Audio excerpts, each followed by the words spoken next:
let's talk a little bit about ankle mobility, and by which we just mean our ability to control the ankle and the foot through a range of motion.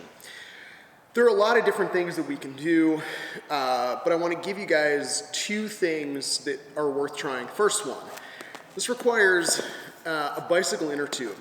What I'm going to do, a pair of trauma shears, and a pair of scissors will work, but if you don't own a pair of trauma shears, for like 15 bucks off Amazon, these things are incredibly useful for a lot of things. They're made to cut through fabric and cloth and bras and whatever.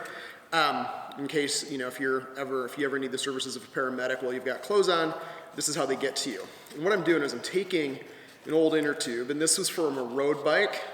It's a little bit narrower than I would generally love, mountain bike, or even like a gravel bike, something like a 40 millimeter tire size. The tube that you put into that's probably almost ideal.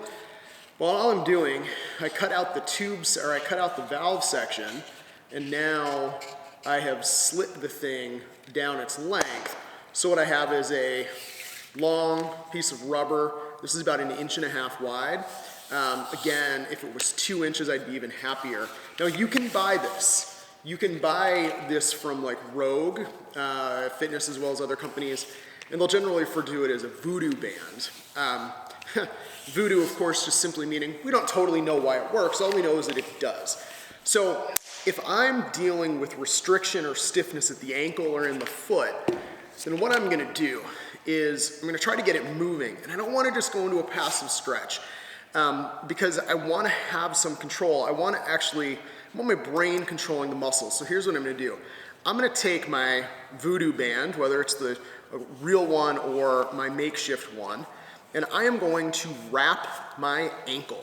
I'm gonna actually stay just above the ankle bone because I'm gonna attack the calf and the Achilles tendon. So what I'm doing is flattening this guy out and I'm wrapping it.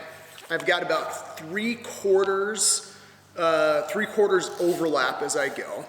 And because I am primarily concerned with the Achilles tendon and the calf, as I come around the back, I'm gonna tighten this guy down just a little bit more. So it's a little bit looser on the front, a little bit tighter on the back.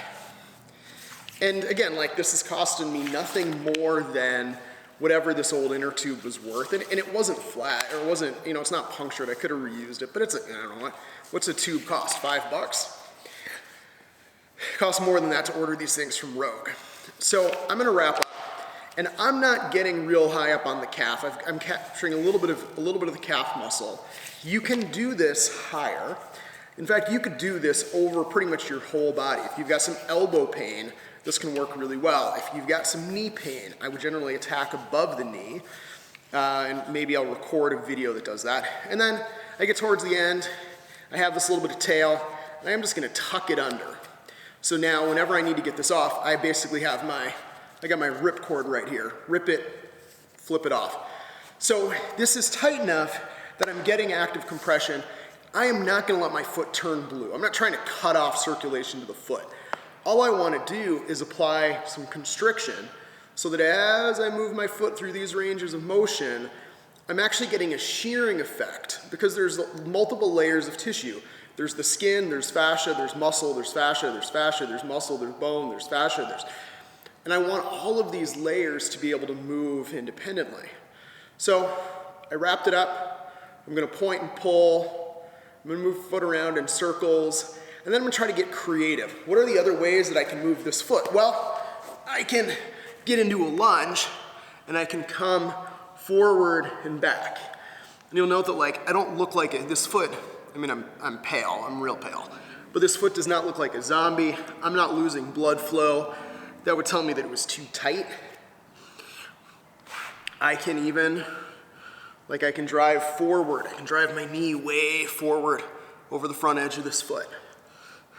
I could come back into something like down dog. Come onto my toes, pull back down. If I had two of these, I could do both feet at the same time, right? I can go to the top of the foot, stretch out that way. Okay, so the first idea for today is that Voodoo band and just taking the foot through some range of motion. And now we can amp this up And from how this feels right now, I've probably got about another 30 seconds before I'm gonna need to take this off because the intensity is starting to ramp up, which is okay, right? I am reducing blood flow, I just don't wanna cut it off. But that reduction of blood flow is gonna mean that when I pull this off, my foot's gonna turn pretty red because I'm gonna get a whole lot of new fresh blood in there. That's a good thing too for healing. Again, we're just trying to avoid going numb or losing sensation, same thing, or losing a lot of blood flow. Last thing I'm gonna do is prop my foot up on something. I could use kettlebell, I could use a foam roller. I'm gonna use a kettlebell, and I'm gonna apply a little bit of downward pressure onto my foot so that I can target various things. Yep, okay, I'm there now. This guy needs to come off. Pull the cord, unwrap it. Yeah, and you can see, maybe you guys can see some of the striping that's there. And this is getting a lot hotter than it just was, because again, there's new blood flow coming in. You can also see the bang on my shins from deadlifting a couple days ago. But my other option here is to pin my foot down on something, and I'm gonna use a kettlebell handle because I actually like the fairly small diameter because it gives me more pressure, right? All that weight's down into one place. I'll move the ankle around in some circles. I can take this thing side to side. I want to find an intensity of about a 6 out of 10. I don't want this to be really, really hard. I don't want this to be painful. Just want a little bit of work. Hey, give me 10 seconds.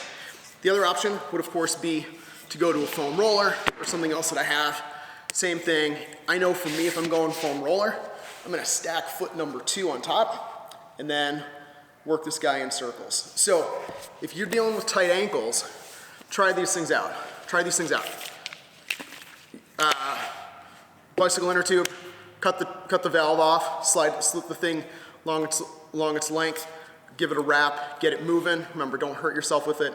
Option number 2, or strategy number 2, pin the foot on top of something and work those sliding surfaces. Don't just passively stretch.